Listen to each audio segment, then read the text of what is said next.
if you're feeling overwhelmed with all the things you have to do and you can't seem to get to the things you want to do, then you are at the right place. Hi, if you're new here to me, my name is Raquel and I'm your GPS for success. I help people break the limitations so that way they can really live out the life that they want with more passion, with more prosperity, and with more peace. Today, I'm releasing here on the Daily Shift the first chapter of Task Animal. And maybe you've gotten it before from me when it was offered as a freemium. And in this mini book, I have the first chapter, which is why we don't want to do it, and it's more than you think. Since then, I have upgraded it. So you have a workbook that goes with it, and you also have an audio version. So I'm releasing the audio version of chapter 1 for you here. Additionally, because I want to make sure that you're able to implement the things that I'm going to be sharing with you in the audio, which will play shortly. I have a worksheet for you. You can go ahead and access that down below in description. And this is part of the new workbook that I have with the Task Animal package. And if you want that after you listen to this and you get the worksheet and you're like, yeah, I want more, then everything you need to know is also in the description. It's only $11.11. However, you will be able to not only get some ahas from this first chapter, but you'll also be able to implement today by going through some of the questions that I give you in the mini workbook that I'm releasing to you as my gift for you stopping by and just to really to sow into your life. So let's get into it. Chapter 1. Why we don't want to do it. It's more than you think it is. Procrastination. We all do it for varying reasons, all of them being completely logical and justified at the moment we don't want to do it. We talk ourselves out of it. We choose to forget the task that we know we need to get to. If we are asked why, sometimes we can even recall the answer that convinced us to bypass what should have been done, or at the very least, started. While I will be sharing practical things you can start right away in order for you to tackle those things you have been putting aside, the first portions of this ebook is to lead you into the right mindset. Yes, you can skip ahead to the strategies and try to implement them, but not tackling the why you do what you do first will only bring you frustration later. You will end up right back here, eventually. Where the mind goes, the man follows. If you Google the phrase, why we procrastinate, there are over 1 million options for you to choose from. Topping the list when I searched on Google were a post by Psychology Today followed by Life Hack. There is a lot of information out there. As I started to read what was found in the first 2 pages, because, really, who goes past page 2 most of the time, it pretty much said the same thing. It's to avoid some kind of pain. However, I found that this is not always the case, and frankly, not really the case at all. Yes, we procrastinate for varying reasons, from avoiding it because it's painful, dull, ordinary, time-consuming, or we believe it will be costly, not worth our time, uncomfortable, control issues, not wanting to fail, being lazy. Oh goodness. So many reasons, but at the end of the day it's just this: we don't want to do it. Not really. So we simply don't. And that's where the trouble starts. We say to ourselves that yes, I want to do it, but we really don't want to because if we wanted to, we would do it. We haven't convinced ourselves that what we say we want to do is worth it. We always do what we really want to do until we develop the skill of self-control. Even then, we don't always yield to self-control. After all, we are all a work in progress and sometimes we just don't want to. Some would argue that if we look at what you say you want to do, what you say you are going to do, and the end result of your words, do your words match your actions, therein lies the start of your trouble. Some might even call it a lack of integrity of your words. If you don't believe every word you say that somehow will come to pass, you will have what you want, you will complete what you say, you convince yourself by default that you don't mean everything you say. Why is this important? Because your brain is listening and paying attention to what you give your attention to, including the cues that pop out of your mouth.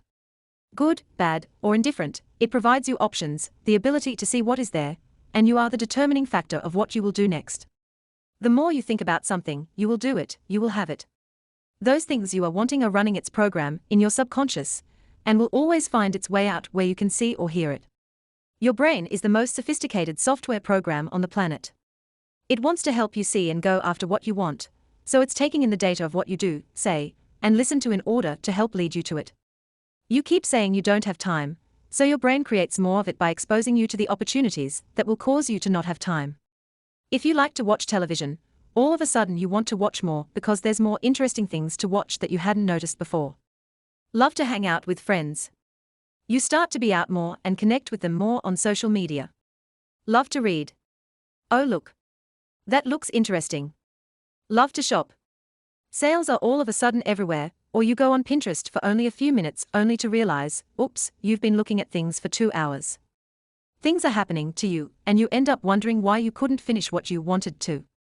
Before you know it, all your time has been sucked up by things that seemed important at the time, but in retrospect, you could have put off until a bit later, or not done them at all. Jim Rohn is quoted as saying, "Either you run the day, or the day runs you." I'm not suggesting that you become a workaholic. I love to work by myself. I've been working almost non-stop since I was 14. I enjoy work, particularly project work. I love to start something, create the steps to get there, and help make it happen. It's enjoyable for me to see the end turn out better than I thought it would. However, if I don't watch myself, I will crash and burn. I need to, just like you, continually adjust my time to focus on what I need to focus on and then to let things go. To create space for family and friends, or just to be by myself with a good book and some coffee. It's tough, but you need to start being honest with yourself. You've been doing what you want to do, even if you feel things are out of control and you have no choice. Of course you have a choice. It doesn't feel like that at the moment, but that's why you need to choose, ahead of time, outside of your feelings and emotions, that you always have a choice. You can always make the decision of yes, no, later, maybe, more, less, it's time. Take out a piece of paper, go ahead. I'll wait. Do it now, don't do it later. Ready? Just start writing. What do you want? What is that you really, really want? If you can have it with zero effort, what is it? No one is looking or going to read it, so feel free to put whatever it is you want. No one is judging. You want to be a size 6. Be a millionaire. Have a bunch of kids. Rule the universe. What is it that you really want? This exercise will expose what it is you really want. Now, look at that list, whether it's one thing or 30, it doesn't matter, write till all of it is out. On the other side of this paper, I want you to write out what you need to make that happen. Just like your wants, there is no resistance. You will have whatever you need to get what you want. If every need will be met, what does that look like? Can you name what that is? You want to be a size 6. You need to eat healthier and exercise. I know, it sounds simple and you might be thinking, duh, but write it down. Millionaire. Invent something, own a business, make wise investments. What's your gut telling you? Have a bunch of kids. Adoption, foster care, someone to help you, raise them with you. Rule the universe. What do you need on that one? Let's work backwards. Read your needs out loud and make the following declaration. You will fill in the blanks. I have an fill in the blanks of what you want, because I now fill in the blanks of what you need. For example, I am a size 6 because I eat right and exercise daily. Create one sentence and say it like 10 times. No one is watching you and you might feel silly, but come on, do what I'm telling you to do. I'm the task animal expert here. Just do it. I'm taking you somewhere. Trust the process even if you think at the moment it's goofy. Did you notice how specific I was in that sentence? I didn't use the word regularly, because that is vague. What is regularly? To some it's 3 times a week. To some it's 5. To some it's daily. You need to eat right daily, but you might not want to work out daily. Adjust what you wrote down to be specific, but one easy sentence you can remember. While you are saying it, I want you to see it and feel it. Why? Because you need to be able to see the end result of what you want. See and feel more of what you want versus the task that will get you there. The best-selling book in the world tells us that without a vision the people perish. You are not getting what you want because you are lacking vision. I'm going to help you create the vision you want so that you no longer have procrastination ruining your life. If you are doing what I told you to do, your senses are changing. You are starting to feel like you can do it. You're talking yourself into it because it's what you want. Even if you aren't a feeler, this is important and it works for you too. Why? Because we are designed to move toward our most predominant thoughts. We are thinkers and created to progress, to move forward. That's why movies, books, and music are always popular. You get to lose yourself in the vision of someone else. It becomes alive to you, even if it's for a few minutes. You can always talk yourself into doing something if you can see the end from the beginning. What was the trigger? What you want? What was the reward? What happens when you get what you want? What's in the middle? Action. It's the habit loop. Habits are tricky, very tricky. Your brain develops habits because it wants to ramp down and not work as hard, so it looks for patterns and trends of what you are doing, saying, watching, and moving toward. It watches for triggers, your actions, and the output, the reward. It forms to create that which it thinks you want, providing more and more of it. Can you change a habit? Not really, because they were created to give you what you wanted. What you can do is change the triggers and the actions to get the end result. Go back to your list. What do you want? To make this exercise even more fruitful, think about why you want it and go back and put the why next to every want. Let's take the example of losing weight. If you want to go work out in the morning, you will need to change the trigger, what kicks it off.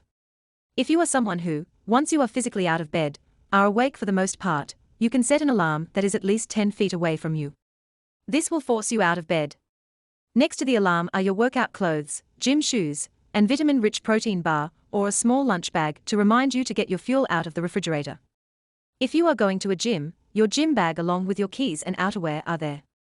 If you are going to work out at home with that DVD that is collecting dust, then the DVD is sitting on top or next to your workout gear.